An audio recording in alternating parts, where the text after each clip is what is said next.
Bonjour à toutes et à tous, bienvenue dans ce nouvel épisode d'Astrospirit.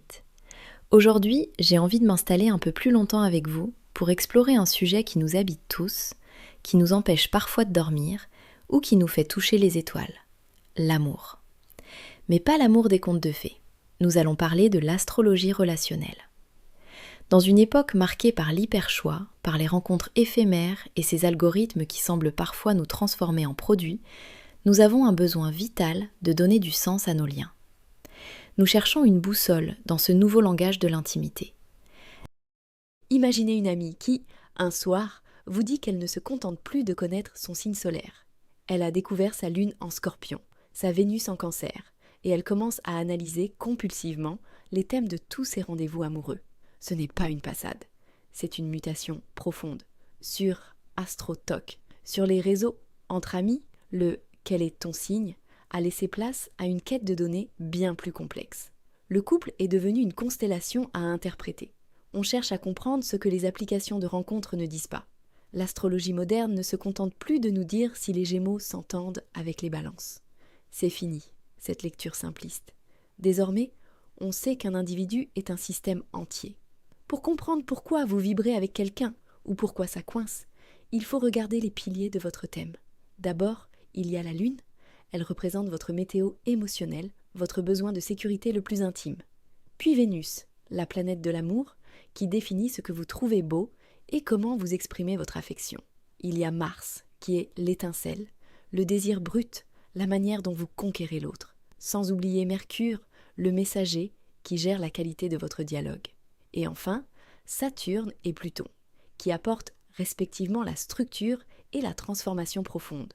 Deux personnes nées sous le même signe peuvent donc vivre des amours totalement différents, si leur Lune ou leur Vénus sont en désaccord. Cette approche transforme votre rencontre en un récit symbolique unique, loin de la consommation rapide imposée par les écrans.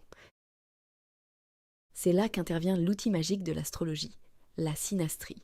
Imaginez que l'on superpose deux radiographies psychologiques. C'est exactement ce que l'on fait en croisant deux thèmes natals. On regarde comment vos planètes discutent avec celles de votre partenaire. Parfois, la connexion est instantanée, presque télépathique. C'est souvent le signe que la lune de l'un rencontre le soleil de l'autre dans une harmonie parfaite. On se sent à la maison. À l'inverse, l'astrologie explique nos décalages les plus profonds. Prenons une personne avec une lune en Cancer. Elle a un besoin viscéral de fusion et de sécurité. Si elle rencontre un partenaire marqué par Uranus, qui est la planète de l'imprévisibilité et de la liberté totale, la friction est inévitable. L'astrologie ne nous dit pas de fuir. Elle nous permet de comprendre que l'autre ne nous rejette pas. Il fonctionne simplement sur une autre fréquence. Comme le disait Liz Green, cette pratique révèle les parties inconscientes que nous projetons sur l'autre. Mais parlons de cette électricité, de ce désir brûlant. Vénus et Mars sont les deux aimants du zodiaque. Quand ils s'activent fortement entre deux thèmes, l'attraction est fulgurante. Mais attention, l'astrologie rejoint ici la psychologie moderne sur le concept de trauma bonding ou d'attachement traumatique. Nous sommes parfois attirés par ce qui nous bouscule le plus. Les tensions entre Mars, Vénus et Pluton peuvent créer une passion faite de jalousie et de réconciliation magnétique. Ce sont ces relations impossibles à quitter, car elles nous fascinent tout autant qu'elles nous consument. Il suffit de regarder les couples de légende, Elizabeth Taylor et Richard Burton incarnaient ce feu plutonien, une passion destructrice, de mariage, de divorce et une obsession qui a duré toute une vie. À l'autre bout du spectre, il y a Beyoncé et Jay-Z. Chez eux, c'est Saturne qui domine. Saturne, c'est la planète du temps, de la construction et de la responsabilité. Ils n'ont pas seulement créé un couple, ils ont bâti un empire inébranlable malgré les tempêtes. Et que dire de Jane Birkin et Serge Gainsbourg ? C'était Neptune. Neptune, la planète de la poésie, de l'art, mais aussi de l'idéalisation et de l'illusion. Ils ont fusionné pour créer une œuvre commune qui nous touche encore aujourd'hui.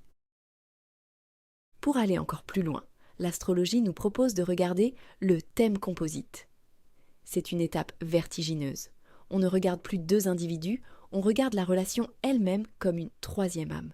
Le couple devient une entité vivante avec sa propre personnalité.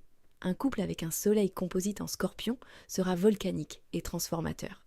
Un autre, avec une lune composite en Taureau, cherchera la paix, le confort et les plaisirs de la vie. Il existe même le thème Davison, qui dresse la carte du ciel réel de la rencontre pour anticiper les grandes étapes de la vie commune, les crises ou les succès.